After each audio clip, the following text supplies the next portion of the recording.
the other girl go?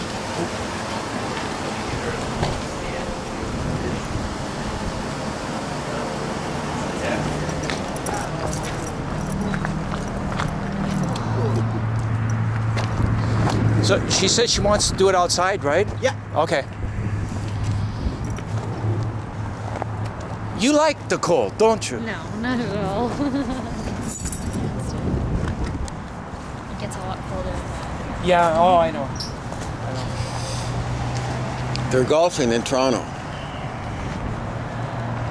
Actually, that girl is from Moose Jaw. Ashley Brooks, yeah, she was the Moose Jaw student torture. And the person beside her is from Regina. Zach.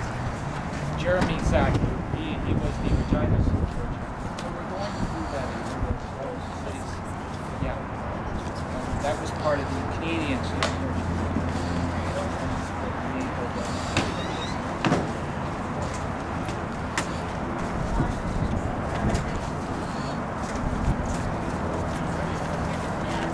Yeah. Are you okay if we start? Or do you want a few more shots? 2 more shots of the truck, yeah, I'll be coming.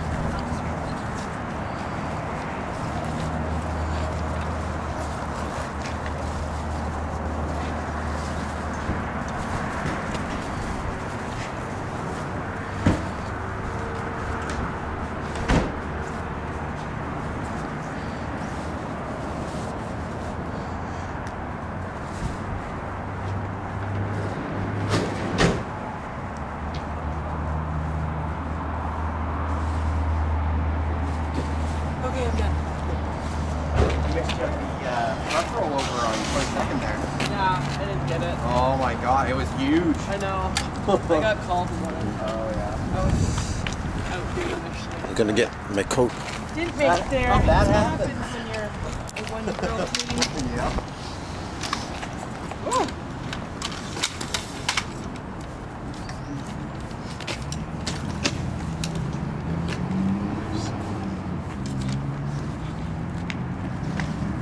Okay. We'll just grab you right here. So All right. Thank you. I'm just going to put this right here, Terry. So don't open up this door.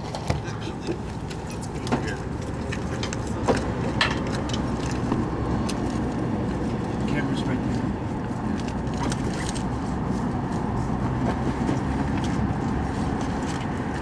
Thanks, George. Thank you. Good luck. Thank you.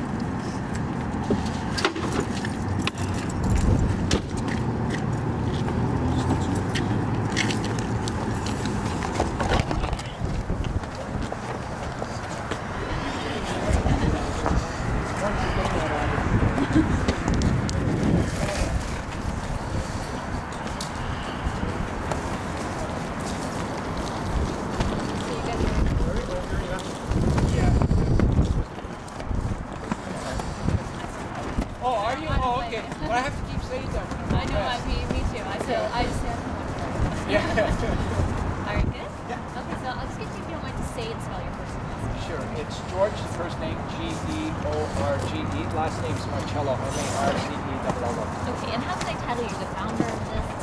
Founder and organizer of this campaign. Okay, and tell me a bit about the campaign. Sure. SOS the Americas is Step by Step's 7th campaign. In this campaign, students are relaying the famous torch of life, which was blessed by Pope John Paul II. It started in Alaska, October 23rd. It's making its way through 277 cities in 36 countries of the Americas, and finally arriving to its destination in Argentina on October 24th, 2011. This is all in an effort to bring organ and tissue donations to the world stage. So why is this something important? 14 years ago, I was laying in a hospital bed in Toronto, and literally I had made my funeral arrangements because I had literally hours left to live. And I was waiting for a liver that I thought wasn't going to arrive, and it did. Hours left in my life. And after waking up after the operation, I had a very profound feeling, and it was to acknowledge the donor family that at that moment was grieving because they lost somebody, but yet had the courage to donate their loved one's organs. And my life was saved, and 5 others from that one donation. And 3 floors below me, in the emergency room, there was organs that were going to waste, and people on my floor that were dying every other day. So something wasn't right with this picture. And from that moment that I woke up from that surgery, I haven't looked back. Like, I just wanted to do what I could to make a difference. And that's why I created Step by Step. And after 6 campaigns, we're now on our 7th campaign, and we're hoping to reach the world with this campaign. Is there a problem with the amount of animals working for an tissue donation in Canada? Are there not enough? In Canada, sadly, Canada has one of the lowest organ donation rates in the world. And that you know, is not something that Canadians are familiar with, being low in anything. Because we are always, you know, standing up to the plate on all these things. But in this issue, we're one of the lowest. I think the problem is that there's not enough awareness to Canadians on how important this is. And this discussion should be had with the family. You know, we've been trying to lobby this issue in many ways, even trying to get it incorporated into schools so that the students have a good understanding of this. And we're encouraging discussions at home so that, you know, unfortunately, we're all going to pass away. And the problem is that when somebody does pass away, if that discussion wasn't had, usually there's not going to be any donation.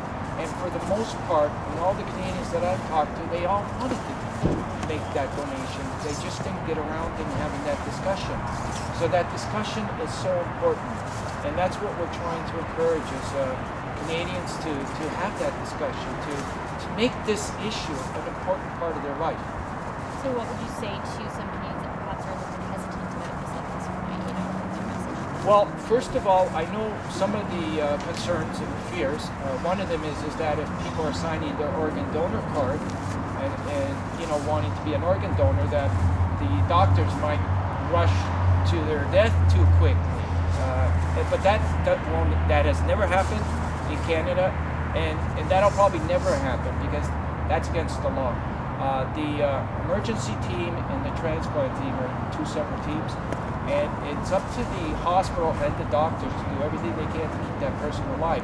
It's only when they are announced that they're dead that, you know, that's when the consultation can happen.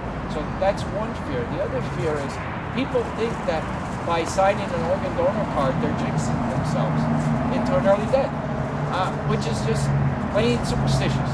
You know, that is something that they have to understand, that by not doing this, you know, the family and I met many donor families, they are so comforted by the fact that they donated their loved one's organs. It helps through the grieving process. And then there's kind of a feeling that their loved ones are still existing. You know, so it's a win-win situation. And that's why this issue should be right at the forefront of all the other top issues. And this is an issue that we're not asking for money. There doesn't need to be any research dollars to find a cure. The cure is the message. And the message is, please sign your organ donor card. And please have this discussion with your family. How's the stop in Saskatoon? Well, this is one of our off days. What I mean by that, it's still part of the journey. We got a 2-year journey, and every minute is part of the awareness journey. It's just mostly we land in a city on a weekday, and you know, we got students involved and dignitaries, and you know, but I mean, we're still spreading awareness over the weekend because we're visiting the community. We visited Earl's, who fed us, and you know, they're all aware now. They all signed the donor cards, and here at Days Inn, as you see, you know, so to us, the awareness never goes. There's never an off moment or an off hour. We're going 24